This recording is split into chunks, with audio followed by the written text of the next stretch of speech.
To understand the important link between cognition and road safety, a great place to start is Anstey's model of the factors enabling safe driving behaviour. Cognition is a cornerstone of driving safety. Cognition cuts across vision as well, for whilst it's the eye that's the lens for capturing visual information, it's the brain which makes sense of the images. There are two different types of cognition in Anstey's model: the self-monitoring and belief about driving capacity, and the capacity to drive safely. Today we'll be primarily focusing on skills capacity, the driver's ability to rapidly perceive, interpret and respond to information. Important skills when it comes to identifying a traffic hazard and executing a safety manoeuvre quickly enough to avoid a crash. The capacity to drive safely broadly comes down to four major cognitive domains: attention, visuospatial, memory and executive function.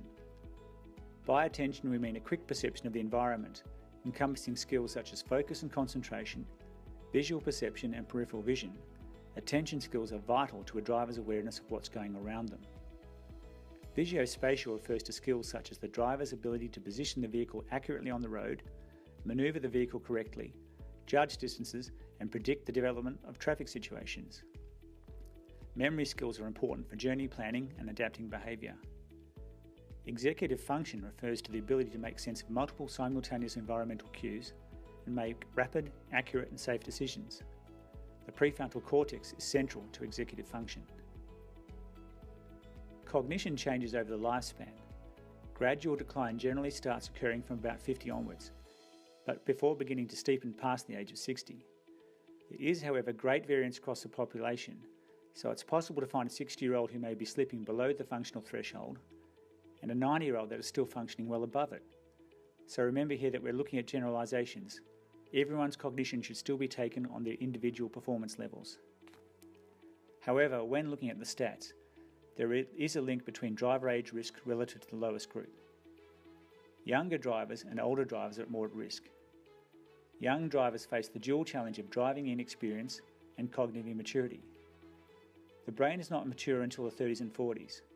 The prefrontal cortex, the important region of the brain in terms of information processing and decision making, undergoes the longest period of development. The frontal lobes help inhibit impulsive behaviour and control executive function, which could otherwise result in risk-taking propensity, impulsivity and reduced cognitive function, which may lead to risky driving behaviours resulting in crash incidents. Drivers in their 30s, 40s and 50s benefit from both peak levels of cognition and many years of driving experience. From 60 onwards, cognitive decline starts to set in, which may be a contributing factor to the increase in driver age risk for that population. It's important to appreciate that different cognitive abilities will not all decline at the same rate. Look not only at an individual's overall cognition level, instead break it down by all the respective driving-related cognitive skills. Relatively simple neuropsychological assessments can provide insights into an individual's driving-related cognitive skills. The feedback from these assessments can provide individuals with forewarning of any deficiencies, any blind spots that they may have. Self-awareness of the capacity to drive safely being an important first step in identifying areas of risk, altering beliefs about driving capability, and changing behaviour by developing compensatory in-vehicle strategies to enhance driving safety. So in summary, cognitive skills are essential to safe driving. A multi-factor approach is required to measure cognition.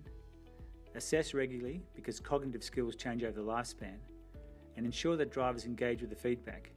It's critical to producing positive driver behaviour change.